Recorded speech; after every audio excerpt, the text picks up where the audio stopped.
नमस्कार मित्रों। तो आइए, जैसी हमारी आपके पीछे से चर्चा चल ही रही है कि आपकी कुंडली में आत्मकारक ग्रह कौन सा है, तो अपनी पीछे गुरु तक चर्चा हो चुकी है।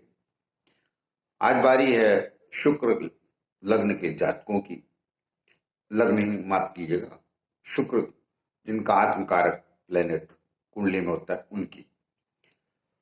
अब लग्न लग्न इसलिए बार बार निकल आता है कि ज्यादातर कुंडलियों में लग्न लग्न की ही बातें करते रहते हैं।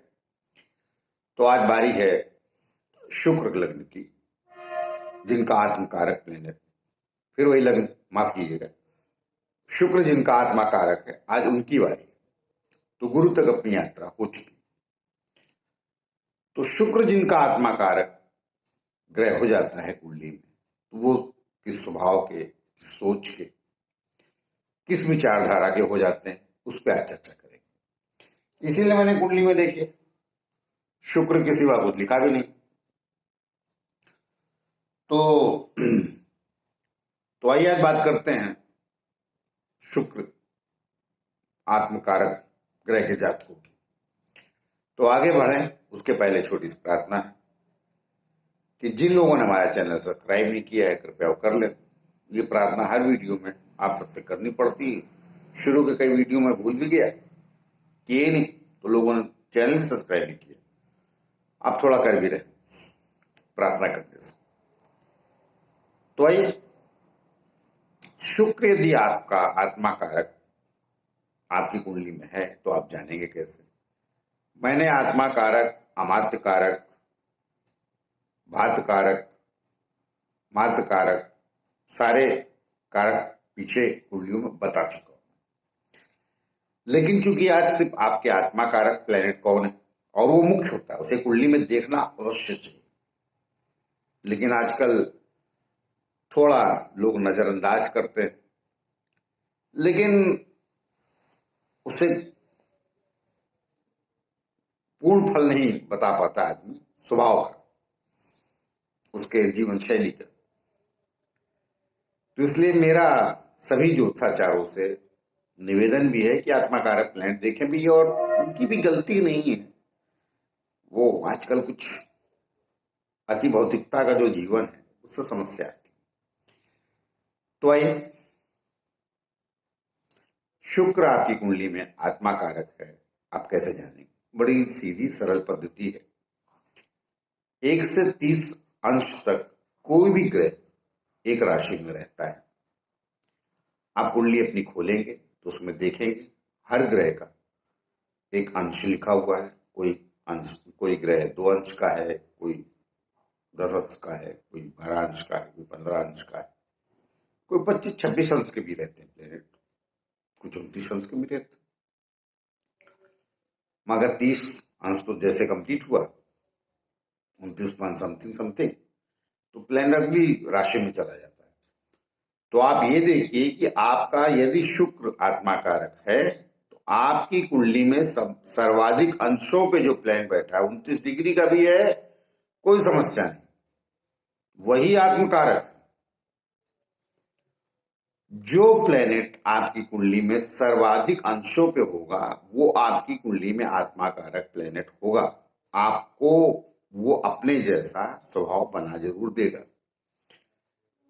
आपका लग्न और राशि कोई भी, कोई फर्क नहीं पड़ता, वो प्लेनेट आपको अपने जैसा बनाएगा। मेष से लेकर मीन राशि लग्न तक आपका कोई भी लग्न हो, तो मैं गुरु तक बता चुका हूं कि यदि आपकी कुंडली में पीछे सूर्य, चंद्रमा, मंगल, बुध, गुरु, यहां तक मैं बता चुका हूं कि अगर ये आत्मकारक हैं आपकी कुंडली में तो कैसा स्वभाव बनाएंगे। अब आइए शुक्र।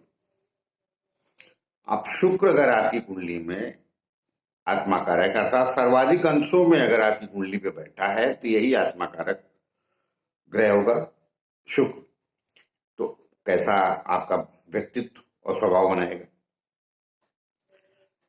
ऐसे लोग बहुत सुंदर होते हैं। मैंने पीछे बुद्ध और गुरु का भी बोला, मैंने कहा देखने सुनने में अच्छे होते नहीं, शुक्र जिनका आत्मा कारक हो जाता है वो बहुत सुंदर होते हैं, स्त्री हो या पुरुष। जिनको अंग्रेजी में हैंडसम बोलते हैं और इंग्लिश में अंग्रेजी में पुरुषों को हैंडसम और इंग्लिश में वेरी ब्यूटीफुल जिनको लेडीज को बोलते हैं। तो ये बहुत आकर्षक व्यक्तित्व के होते हैं, बहुत सुंदर होते हैं। इनके नैन नक्श बड़े तीखे और बड़े श्रृंगार प्रिय स्वभाव जिसको कहते हैं, बड़े फैशनेबल स्वभाव इनके अंदर जन्मजात पाया जाता है। ये जहां खड़े रहें, जहां बैठे, जहां चले, इनकी 24 घंटे एक ही माइंड काम करता है कि समाज इनको देख के आकर्षित हो, और होता भी है क्योंकि ये बड़े सुंदर होते हैं। विपरीत लिंग के प्रति बहुत आकर्षक होते हैं और वीरवान होते हैं। ये शुक्र से वीर देखा जाता है तो वीरवान होते हैं और विपरीत लिंग के प्रति बहुत ज्यादा आकर्षित होते हैं। और कहें न भले सामाजिक मर्यादाएं सब तमाम चीजें, मगर इन केन प्रकरण इनका सिर्फ और सिर्फ एक ही विचार काम करता रहता है कि पूर्ण भौतिकता को कैसे भोगा जाए, जो संसार में चीजें दिख रही हैं उनको कैसे प्राप्त किया जाए, उनको कैसे उपयोग में लाया जाए। कार हो, बंगला हो, घोड़ा हो, गाड़ी हो, स्त्री हो, पुरुष हो, और ये हासिल भी कर लेते। मजे बात की तो कुल ये देखे ये टोटल भौतिक लोग होते हैं। जैसे मैं पीछे गुरु का बोला आध्यात्मिक लोग होते हैं ना, ना नहीं, इनमें कुछ नहीं। आध्यात्म का पुट आ भी गया कहीं से, अगर इनका अमात्य कारक ग्रह गुरु हो गया मान लीजिए, तो अध्यात्म का पुट आएगा तो पुट ही रह जाए, बाकी कुछ नहीं। तो कहने का मतलब है पूरी तरह भौतिक, टोटल और टोटल संसार में आके संसार का लुत्फ कैसे लिया जाए, ये इनको पूर्ण ज्ञान होता है। बुद्धिमान होते हैं, समझदार होते हैं, ये सब गुण रहते हैं, तभी तो ये सब चीज का भोग कर पाते हैं। भगवान ने इनको शरीर से पहले से ही सौंदर्यवान जिसको कहते हैं ना बनाया होता है, और उसका पूरा आनंद भी लेते हैं। ऐसा नहीं कि सौंदर्यवान हो गए तो गुरु इनका जिनका कारक हो जाता तो सन्यासी भी हो जाते, मगर ये नहीं। ये हमने कहा ना संसार में पूरी भौतिकता को कैसे जीवन जिया जाए, इसलिए देखा जाता है कि ज्यादा जिनका शुक्र प्रधान कुंडली होती है वो फिल्म लाइन में, फैशन डिजाइनिंग में, स्त्री और पुरुष दोनों की बात करो, इन सब क्षेत्रों में ज्यादा पाए जाते हैं। और बहुत ज्ञान दिया जाए, समाज में बड़े सादगी से जिया जाए, ऐसा कोई इनका विचार नहीं होता। तो कहने का तात्पर्य है जिनका शुक्र प्रधान कुंडली हो जाती है, अर्थात जिनका आत्मा कारक ग्रह शुक्र हो जाता है, वो श्रृंगार प्रिय, फैशन, जो भी श्रृंगार से संबंधित चीजें, उसमें कुछ भी घर भी रखें डेकोरेटेड, कपड़े भी डेकोरेटेड, गाड़ी भी डेकोरेटेड, खुद भी डेकोरेटेड। तो कहने का तात्पर्य जो भी सजी सजाई चीजें हैं उसमें ये आकर्षित होते हैं और औरों को भी अपने प्रति आकर्षित करते हैं, और लोग भी होते हैं, देखने सुनने में सुंदर होते हैं, स्त्री हो पुरुष। तो ये दूसरे जिसको कहते हैं कि विपरीत लिंग, विपरीत शख्स के प्रति बहुत ज्यादा आकर्षित होते हैं, और लोग भी इनके प्रति आकर्षित होते हैं। तो कुल ले दे जिसको कहते हैं कि संसार में आके पूरा लुफ्त का जीवन जिया जाए, इनका पूरा स्वभाव होता है, और ये जीते भी, और ये असफल भी नहीं रहते। संसार में कौन चीज कब कहां चाहिए इनको सब ज्ञान रहता है। और कई बार अब उस चक्कर में फिर इतना सब जब भोगता है आदमी, तो कई बार थोड़ा चरित्र का लांछन भी लगता है, लगेगा ही। जिनको नहीं मिल रहा वो तो आपके प्रति थोड़े से अंदर से ईर्ष्या रखेंगे ही रखेंगे। आप तो बाहर हैं, आप हैंडसम हैं, अगर पुरुष हैं, स्त्री हैं तो ब्यूटीफुल हैं, सुंदर हैं, जहां जा रहे हैं आकर्षण का केंद्र है आपका समाज, दोस्त यार, तो थोड़े बहुत कुछ न कुछ तो आपसे ईर्षा रखेंगे कि उनको कोई नजर ही न, मतलब जिसको कहते हैं कि उनको कोई ध्यान ही नहीं दे रहा, आपके पास लोग निछावर हो जा रहे हैं। तो इनके पास जो किताबी सुंदरता लिखी गई ना, पुरुषों की या स्त्रियों की, वो पाई जाती है। बहुत सारे लोग, बहुत सारे एक्टर बहुत बड़े बने लेकिन उतने सुंदर नहीं, बहुत सारे कम है मगर चर्चित बहुत हैं। बहुत स्टार बनने के बाद, ऊंचाई पे जाने के बाद भी इतने चर्चित नहीं रहते। बहुत सारे कम लोग ऊंचाई पे पहुंचे लेकिन चर्चित बहुत रहते हैं, प्रेम और अलग अलग किस्म के लोगों से संपर्क की वजह से।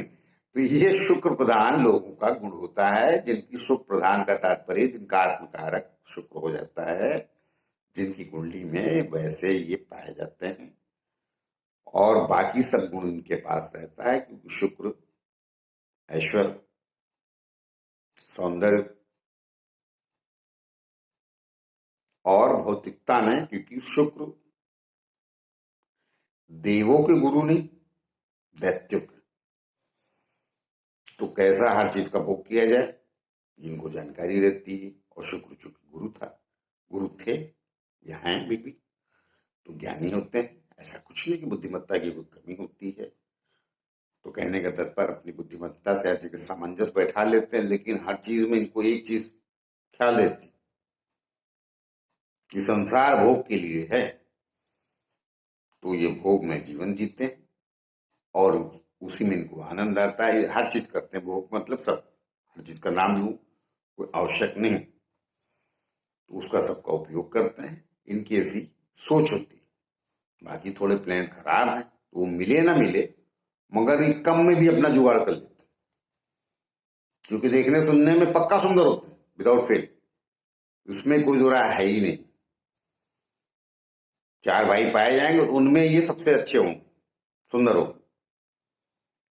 अब चूंकि घर में थोड़ा सा जीन्स ऐसा है कि थोड़े गोरे नहीं पाए जाते, थोड़े ब्लैकिश, तो उसमें भी खूबसूरत पाए जाएंगे। तो कहने का तात्पर्य है कि सौंदर्यवान होते हैं और अंदर से भी सौंदर्यवान होते हैं, मन से भी। हर चीज सुंदर ही चाहिए और मिल भी जाती इनको। तो कहने का तात्पर्य है कि पीछे मैंने इतना किसी के बारे में ऐसा नहीं कहा है अभी तक। गुरु, सूर्य, चंद्रमा, मंगल, बुध, गुरु तक, इनके बारे में मैंने सिर्फ यही बताया। ये ऐसे ही होंगे, 100% ऐसे हो जाते, लेकिन इसका ये मतलब नहीं कि ये मतलब हर जगह वो जिसको कहते हैं कि छिछोरे नहीं होते। अपनी मान मर्यादा का ध्यान रखते हुए सब काम करते हैं, लेकिन चूंकि आकर्षण इनका इन भौतिक चीजों बहुत हो जाता है, तो वो फिर एक आध बार दाग लग ही जाता है, बचते नहीं, वो पक्की बात है। कितना भी अपने आप को सिंसियर होके, समझदार होके और बड़े रिस्पेक्टफुली पेश करें, मगर अब वो कुछ गुण है तो है, मिलेंगे। तो आइए, मैंने शुक्र जिनका आत्मकारक हो जाता है, वो ऐसे स्वभाव के, ऐसे प्रवृत्ति के पाए जाते हैं। समाज में हमने कहा ना एक्टर है तो क्या सब ये एक्ट्रेस, तो तरह तरह की चर्चाएं होती, लेकिन क्या वैसे पूरी तरह नहीं, नहीं वैसा नहीं। मगर वो फिर आप आकर्षण का केंद्र होते हैं तो 10 दुश्मन ऐसे ही पैदा हो जाते हैं। आप गलत है या नहीं गलत, ये विषय मत कर। तो वो चीजें आ जाती, वो स्वभावता आप थोड़े ऐसे होते भी हैं। मतलब मैं चरित्र की बात नहीं कर रहा हूं, संसार में पूरी भौतिकता कैसे भोगी जाए वो अवश्य आपके माइंड में रहता है, और भोगते भी। तो मैंने भौतिकता बार बार कह दिया, तो एक एक चीज का वर्णन करने जाऊं तो वीडियो बहुत लंबा होता है। कुल लेते कि जिन लोगों के बारे में कह रहा हूं वो अपने विषय में समझ गए हो मैं क्या कहना चाहता हूं। और हमारी भी कुछ मर्यादा है, कई जो सचा तो कह देते हैं, लेकिन अच्छी बात है। तो कुल लेते के शुक्र प्रधान व्यक्ति, 3 शब्द फिर से इस्तेमाल कर देता हूं, अति सुंदर होते हैं, समाज को आकर्षित करते हैं अपने प्रति, और समाज ने पूरी भौतिक जीवन जो दिख रहा है उसका पूरा आनंद कैसे ले। श्रृंगार, खुशबू, फूल, इतर, सेंट, परफ्यूम, लग्जरियस कार, जो भी लग्जरी का आइटम, उसको कैसे पूर्ण रूप से जिए, ये इनका 24 आवर्स मानसिकता काम करती है। और समाज में अपनी इज्जत भी कैसे बना के रखे वो भी ध्यान रखते हैं, ध्यानित होते हैं। मगर जब कई बार आप कहा ना, जब इतना ज्यादा भौतिक हो जाते हैं तो फिर कुछ तो कम हो ही जाता है।